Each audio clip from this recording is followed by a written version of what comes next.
karena bagaimanapun juga pemilu di Indonesia atau skala nasional itu menurut saya masih pemilu yang terbaik.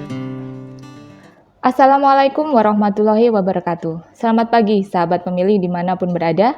Kembali berjumpa dengan saya, Dia Ayu Kartika Dewi dalam program talk show KPU Kebumen Menyapa, dari Sapa Jadi Tahu. Sahabat pemilih, pasca diluncurkannya tahapan pemilu 2024 pada tanggal 14 Juni yang lalu, menandai bahwa pelaksanaan tahapan pemilu serentak ini telah secara resmi dimulai. Hal ini berarti pula bangsa Indonesia memasuki tahun-tahun politik yang dari hari ke hari akan semakin intens menuju hari H pemungutan suara, yaitu pada tanggal 14 Februari tahun 2024. Mengingat masyarakat Indonesia yang sangat heterogen, tahun-tahun politik bisa dipastikan akan berjalan dengan sangat dinamis. Bagaimana pemerintah mengelola keragaman masyarakat ini agar pemilu bisa berjalan lancar dan sukses? Pada episode kali ini, kami mengangkat tema Pemilu dalam Bingkai NKRI. Untuk itu, di studio telah hadir Kepala Badan Kesatuan Bangsa dan Politik Kabupaten Kebumen, Bapak Yani Giat Setiawan. Selamat pagi, Pak Yani. Selamat pagi, Mbak Dia. Assalamualaikum warahmatullahi wabarakatuh. Waalaikumsalam. Om Swastiastu, Namo Buddhaya, Salam Sejahtera, Rahayu untuk semua sahabat pemilih dimanapun Anda berada. Baik, terima kasih sudah hadir bersama kami, Pak. Nah, sedikit telah saya singgung di awal tadi, kita telah memasuki tahapan pemilu serentak 2024 ini, Pak. Nah, sebagai salah satu stakeholder kunci, yaitu pemerintah, dalam hal ini pemerintah daerah Kabupaten Kebumen, yang dimana salah satu unsurnya adalah Kesbangpol gitu, Pak. Bisa mungkin Bapak bisa menjelaskan di mana dan apa peran yang diemban oleh Kesbangpol ini dalam penyelenggaraan pemilu 2024 ini, Pak. Silakan. Ya, terima kasih, Mbak Dia. Ya. Untuk menjawab pertanyaan itu tentu saja kita harus kembali ke hasil pemilu yang lalu ya. Bahwa kita lihat pada saat itu partisipasi pemilih kita kan ya sedikit turun ya. Kalau tidak salah dari 2018 itu 64,84 dan di tahun 2020 menjadi 64%. Ini masih di bawah partisipasi pemilih di Provinsi Jawa Tengah ya 80%. Hal-hal ini tentu saja kita juga telah kita perhitungkan dalam penyusunan RPJMD beberapa waktu yang lalu. Bagaimana agar tentu saja partisipasi pemilih ini meningkat. Paling tidak ada kewajiban dari pemerintah kabupaten untuk menjaga agar tren partisipasi pemilih yang di skala nasional sudah meningkat, bahkan di Jawa Tengah juga sebenarnya meningkat, tetapi di Kebumen malah turun. Nah, ini menjadi PR kita bersama. Sehingga pada dokumen RPJMD itu kita juga mempunyai mandat ya terkait bagaimana agar partisipasi politik itu meningkat. Kalau tidak salah target kita itu sampai menjelang akhir periode ini atau di 2026 itu 68, sekian persen ya meningkatnya seperti itu. Kita memang pasang angka yang mungkin sedikit pesimis. Angka yang rasional gitu ya. Iya, karena memperhatikan beberapa reasoning terkait dengan menurunnya partisipasi politik. Kita sudah berupaya sebenarnya mulai sejak tahun di 2001 kemarin ya. Kita mencoba karena sahabat pemilu tentu saja yang menjadi subjek pemilu besok serentak ya, menjadi sasaran adalah para sahabat pemilih ya. Kita mencoba mengagendakan kegiatan terkait dengan sosialisasi, baik terkait dengan wawasan kebangsaan, terus penguatan politik dan lain sebagainya, yang kita mencoba menggandeng DPRD Kabupaten Kebumen selaku narasumber, karena dari 50 anggota itu tentu saja mereka adalah praktisi di dalam politik, sehingga harapannya mereka bisa memberikan motivasi kepada para pemilihnya atau pemilih di Kabupaten Kebumen secara umum untuk tetap berpartisipasi aktif di dalam pemilu yang akan datang. Hal untuk tahun 2022 ini masih sama kegiatannya, karena untuk 2001 itu dilaksanakan di perubahan, untuk 2022 dengan anggaran yang cukup besar, kita tetap melakukan hal yang sama, dan alhamdulillah kita kemarin evaluasi ya dari sisi sasaran, jumlah sasaran cukup banyak. Kemudian untuk 2023, nah ini karena tahun politik sebenarnya dimulai tahun ini ya, terkait dengan persiapan pendaftaran parpol. Untuk 2023 tentu saja itu sudah semakin hangat suasananya. Nah ini kita ada hibah baik untuk KPU dan untuk Bawaslu. Ini beberapa kegiatan tentu saja yang mencoba kita lakukan agar besok pemilu serentak bisa berjalan dengan baik. Baik, jadi lebih concern terhadap peningkatan partisipasi dan sosialisasi kepada pemilih begitu ya Pak. Nah, selanjutnya salah satu parameter dalam rangka mewujudkan pemilu berkualitas itu adalah terbangunnya budaya dan pemahaman pemilih nih Pak. Tidak hanya terkait soal tata cara memilih, namun juga membangun kesadaran masyarakat untuk berpartisipasi agar pemilu berjalan secara aman, tertib, nyaman, dan lancar nih. Bagaimana menurut Bapak ini cara yang paling efektif mungkin dan efisien untuk mewujudkan hal itu?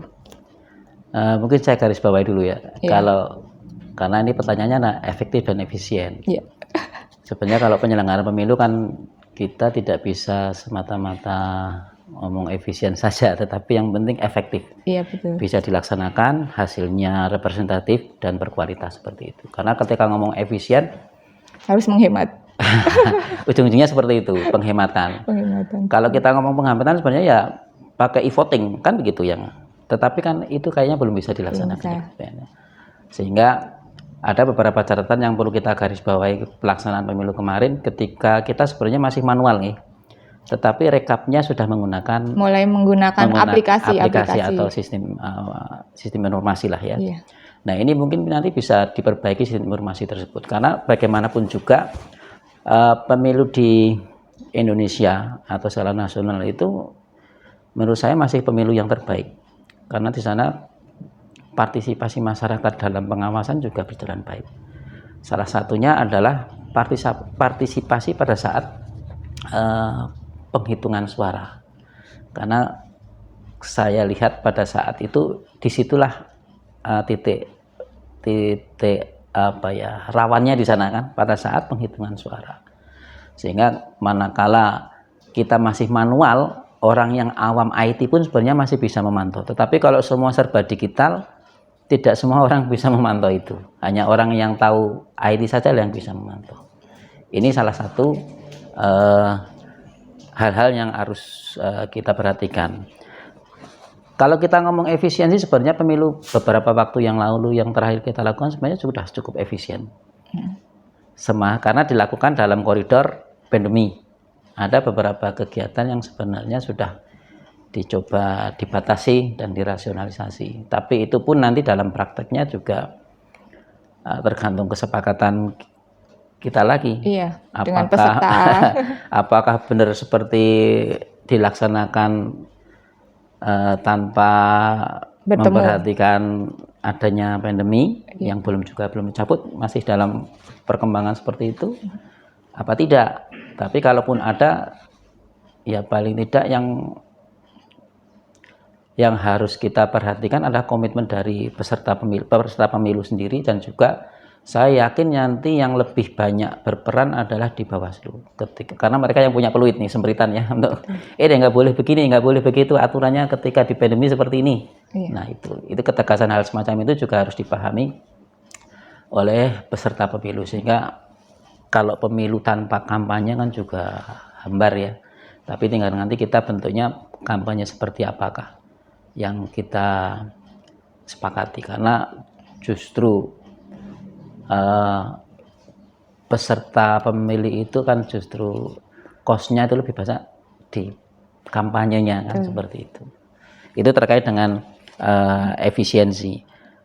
Nah, ini yang menjadi catatan kita tentu saja si rekap yang kemarinnya digunakan oleh KPU. Apakah bisa digunakan lagi, atau mungkin juga sudah ada perbaikan-perbaikannya. Nah, ini saya harapkan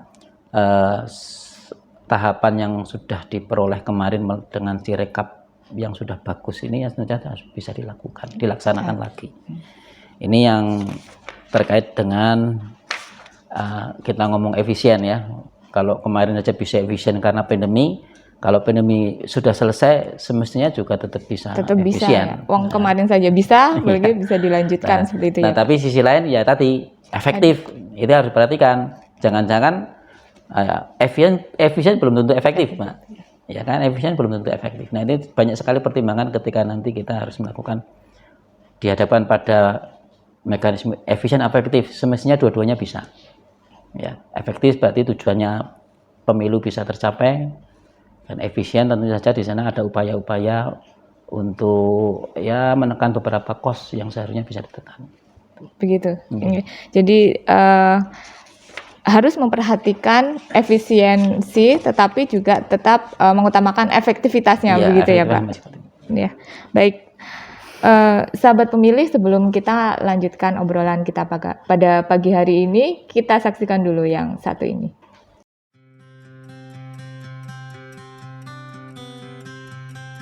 Halo sahabat pemilih, sudah tahu belum bahwa sekarang sahabat pemilih bisa mengecek apakah nama sahabat pemilih sudah terdaftar dalam daftar pemilih atau belum loh?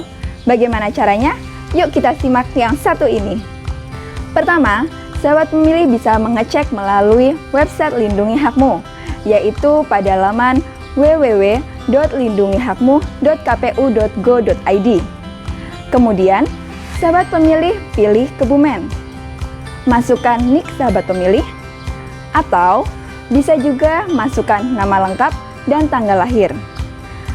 Kemudian klik tombol pencarian, maka akan tampil seperti ini jika sahabat pemilih sudah terdaftar dalam daftar pemilih. Kedua, sahabat pemilih bisa download aplikasi Lindungi Hakmu pada Play Store. Setelah terinstall, buka aplikasi Lindungi Hakmu. Kemudian, pada kolom cek data pemilih kamu, pilih Kebumen. Kemudian, masukkan NIK sahabat pemilih. Maka, apabila sudah terdaftar akan muncul tampilan seperti ini. Bagaimana? Sangat mudah bukan? Pastikan data yang sahabat pemilih masukkan sesuai dengan KTP elektronik sahabat pemilih ya. Nah, apabila bagi sahabat pemilih yang belum terdaftar, jangan khawatir. Sahabat pemilih juga bisa langsung datang ke kantor KPU Kabupaten Kebumen, Jalan Arum Binang, nomor 14 Kebumen. Ingat, tanggal 14 Februari 2024 pemilu dilaksanakan. Pastikan namamu terdaftar dalam daftar pemilih.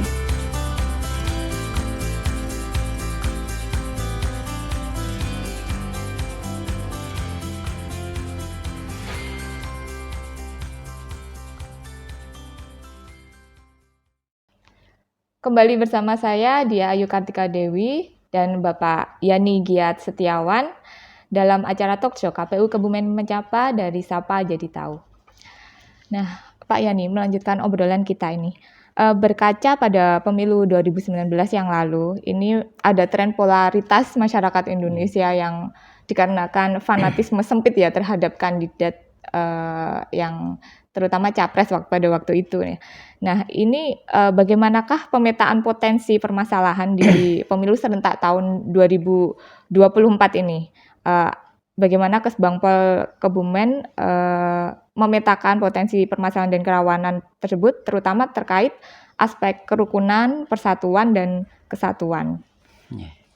Terima kasih Mbak Dia. Ini pertanyaan yang agak mungkin panjang dan juga sulit. Berat. Terkait dengan pemetaan potensi, semestinya kita juga bisa belajar dari beberapa. Saya kemarin browsing itu catatan dari Bawaslu kalau tidak salah ya, ada beberapa dokumen itu ya, di sana mungkin bisa kita pelajari bersama. Kemudian dari KPU sendiri saya yakin pengalaman kemarin itu titik rentannya di mana juga menjadi bahan pelajaran untuk penyelenggaraan yang akan datang. Nah, yang menjadi titik perhatian kita adalah ketika hal tersebut nanti terkait dengan persatuan dan kesatuan masyarakat yang harus dipertaruhkan kan itu nih. Kita mungkin kembali lagi ke tadi beberapa catatan terkait dengan penyelenggaraan pemilu ya. Yang pertama terkait dengan validitas atau jumlah pemilih yang ditetapkan sebagai DPT. Nah ini catatan kemarin, penyelenggaraan kemarin yang memang agak menjadi catatan. Bahkan setelah penghitungan pun tetap dipermasalahkan kembali. Nah ini semestinya nanti KPU bisa mengawal ini. Ya, harus pasti update datanya juga harus benar-benar clear dan clean. Betul. Ya, ini terkait dengan DPT. Kemudian terkait dengan faktor kenyamanan ya, keamanan dan kenyamanan penyelenggaraan pemilu sendiri. Kemarin terakhir ketika masih di masa pandemi di Kebumen, ternyata ketika kami di rakor di tingkat nasional pun ada catatan terkait dengan meninggalnya petugas di lapangan. Nah ini tentu saja ini menjadi catatan kita, faktor jaminan kesehatan dari penyelenggara pemilu, utama petugas-petugas KPPS di lapangan. Kemudian mungkin seleksinya juga harus tetap memperhatikan kesehatan juga.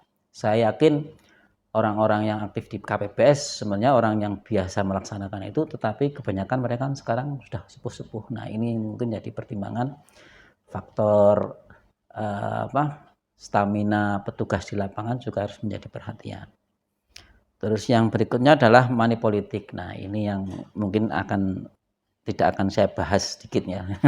Nanti kita skip. Nah money politik karena ini menurut saya nanti cukup catatan penting bagi KPU besok di agenda menyapa ini mungkin ada khusus materi gitu ya, ini episode khusus ya, tentang money khusus. politik. Nanti cari narasumber yang bagus, baik dari praktisi, akademi atau apa. Ini bagus ya. Kemudian hoax. Nah ini besok ketika ada, tahulah kemarin kita belajar dari awal sebelum ditetapkannya agenda pemilu 2024. Misalnya ditundanya pemilu. Itu kan antara hoax dan tidak itu masih di dua sisi. Menjadi hoax ketika sudah dipastikan bahwa pemilu serentak tetap dilakukan 2024. Nah ini besok yang menjadi garda depan menangkap atau menanggapi hoax itu siapa? Pemilu, Bawaslu, Kesbangpol. Nah ini semestinya kita duduk bersama. Sekarang di medsos itu sudah demikian luar biasanya, apapun bisa ditulis, bisa disampaikan. Kalau digoreng publik, itulah yang menjadi hoax. Nah ini tentu saja nanti KPU juga harus menyiapkan untuk mungkin petugas anti hoaxnya ada kalau perlu. Karena itu sangat riskan. Nanti namanya hoax kalau tidak segera di clearkan sejak awal tetap menjadi masalah di akhir. Itu akan terus seperti itu. Kemudian ujaran kebencian. Nah ini juga menjadi catatan mungkin ketika kita pemilu. Nah ini antara hoax, ujaran kebencian, ya kita tidak lepas dari yang namanya Indonesia itu kan pluralismenya luar biasa nih. Keanekaragamannya yang luar biasa. Sehingga mungkin sekarang saya ngambil istilah politik identitas ya. Nah ini yang patut kita harus cermati. Karena dari sisi politik metode semacam itu memang efektif ketika untuk memperoleh suara dan lain sebagainya. Tetapi yang dipertaruhkan itu sebenarnya adalah dari tadi persatuan dan kesatuan. Ya, persatuan dan kesatuan yang dipertaruhkan. Efektif menggali orang-orang atau pihak-pihak yang mungkin sepaham atau tidak sepaham ya. Tetapi akan berdampak pada persatuan dan kesatuan yang ada di masyarakat. Bisa jadi ya. Sementara di sisi lain kita sebenarnya mempunyai saya yakin ada etika politik. Ya, mungkin saya terlalu tinggi ngomong kayak gini etika politik. Tapi etika yang saya maksud adalah kita itu sebenarnya punya yang namanya ideologi Pancasila. Kita punya semboyan yang namanya Bhinneka Tunggal Ika. Itu sebenarnya nilai-nilai luhur yang sebenarnya dari nilai etika itu harus kita pahami bareng. Ya. Sehingga ketika ada polarisasi apapun, semestinya dikembalikan lagi bahwa kita itu masih Indonesia. Rumah besar kita masih dalam satu rumah nih, yang namanya NKRI. Kita punya nilai-nilai yang harus disepakati bersama, yang namanya Pancasila. Kita ini punya potensi yang luar biasa, tetapi kita harus sepakat untuk bersatu yang namanya Bhinneka Tunggal Ika. Ini yang kadang-kadang harus dikedepankan. Kemudian ini catatan dari Bawaslu ya, saya ngutip itu saja, fenomena calon tunggal. Ya, ini antara dari sisi hukum memang sudah diperbolehkan, kalau nggak salah catatan MK pun, meskipun undang-undangnya seharusnya KPU bisa menampilkan pilihan kepada masyarakat, tetapi kalau ketika tunggal kan kita tidak boleh berhenti menyelenggarakan pemilu. Ya, karena kemarin di MK pun sudah dipayungi. Nah, ini tolong tadi juga menjadi catatan kita. Kemudian kekerasan terhadap penyelenggara pemilihan. Kemudian pengawasan partisipatif, saya yakin nanti sudah Bawaslu punya catatan tersendiri. Dan yang terakhir adalah netralitas ASN, TNI, dan anggota Polri. Yeah. Oh, yang terakhir ini yang abuse of power. Nah, ini biasanya kalau di Kebumen insya Allah tidak terjadi. Abuse of power itu biasanya ketika lebih banyak disajikan ke incumbent. Ya. Ketika ada larangan pelantikan jabatan 3 bulan atau sebelum mengikuti pemilu, ternyata juga masih banyak yang dilakukan. Tuh. Kemudian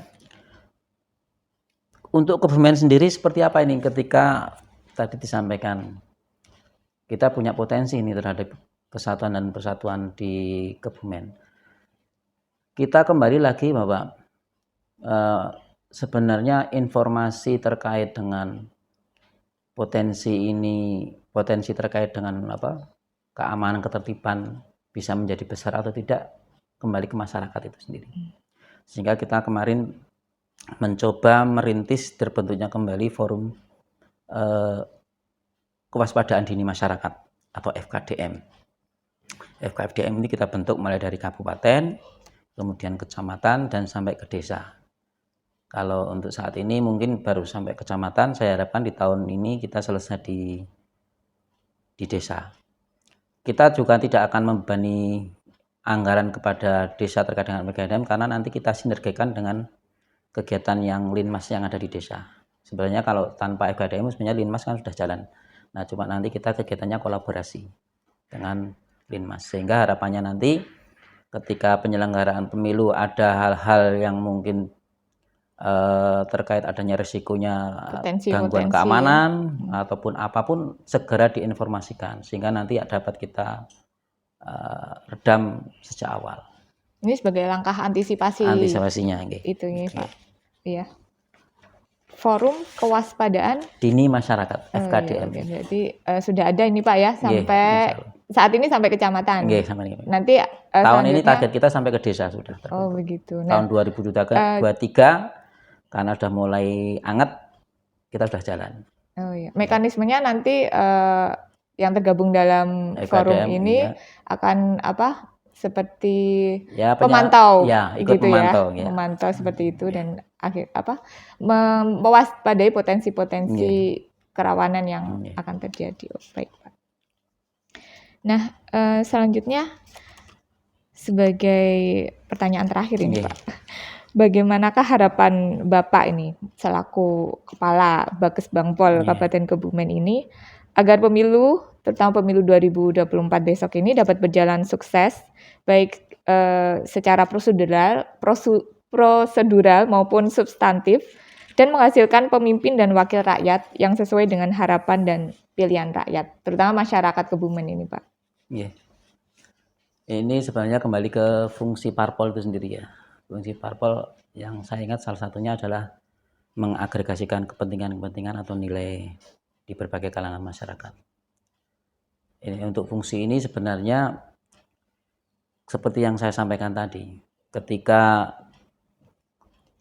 kita sadari kita pahami bahwa namanya masyarakat Indonesia atau Kebumen ini majemuk, berbagai macam kepentingan sendiri, berbagai macam kepentingan.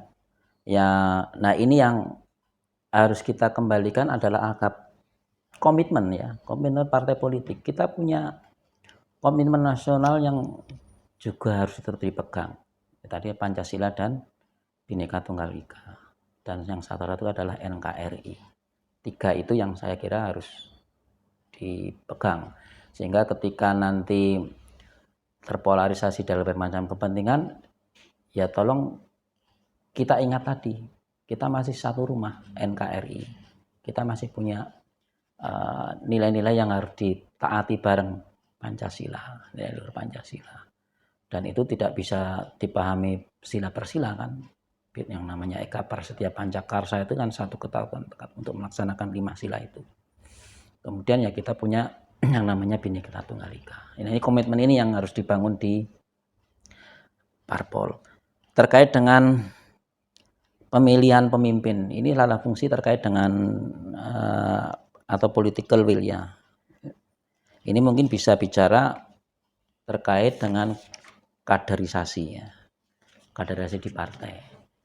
Silahkan, yang namanya kaderisasi kan bisa benar-benar secara formal dari dalam, bisa juga rekrutmen, ya kan? Banyak contoh-contoh kaderisasi yang model rekrutmen itu sebagai strategi kolaborasi, karena kadang-kadang strategi itu yang lebih populer dilakukan oleh parpol, sehingga tidak mesti misalnya partai A mesti akan mengajukan calon kepala daerahnya dari partai A. Tinggal nanti perkembangan dinamika politiknya seperti apa, kompromi politiknya seperti apa. Ini yang pertama. Terus yang perlu diperhatikan juga bahwa RPJP kita itu berakhir di tahun 2025 besok. Pembangunan jangka panjang Kebumen itu berakhir 25. Di 2004 kita sudah mulai menyusun yang namanya proyek RPJP selanjutnya. Berarti 2025 sampai 25 tahun berikutnya. Ini tentu saja juga harus diperhatikan oleh parpol untuk menyiapkan kader-kadernya besok bisa melaksanakan dan merumuskan itu. Paling tidak merumuskannya dulu. Dalam 25 tahun yang akan datang itu besok Kebumen mau seperti apa ini? Arahnya mau kemana? Bisa nggak parpol mencari kader yang bisa memimpin untuk itu? Untuk 2025, 2026 sampai mungkin kami 2030 atau periode yang pertama ini, bisa nggak parpol itu menyiapkan kader yang bisa mengawali arah pembangunan jangka menengahnya, ya jangka panjang melalui jangka menengah yang pertama. Ini juga harus diperhatikan. Tidak bisa sekarang kita memilih pimpinan itu yang sekedar populis, ya. Kita butuh sekarang itu karena apalagi kita punya bonus demografi ya, yang 30% itu kita itu adalah anak-anak muda atau kalau milenial dan generasi next G itu yang juga harus dipahami. Mungkin kalau saya termasuk yang generasi X ini yang kelahiran 60-an sana tidak bisa memahami pemikiran anak-anak sekarang. Saya kadang-kadang juga tidak bisa memahami anak saya ketika mereka ternyata lebih suka belajar dengan gadget daripada buka buku. Saya dulu senangnya baca buku.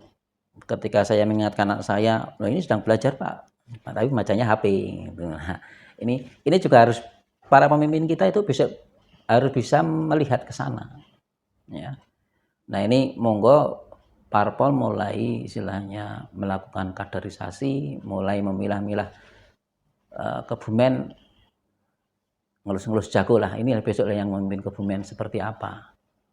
Ya, silakan. Menyelaraskan visi misi terhadap RPJP daerah begitu ya Pak. Harus menyiapkan 25 tahun yang datang kita akan seperti apa. Pelaksanaannya itu 25 tahunan itu akan seperti apa. Ya.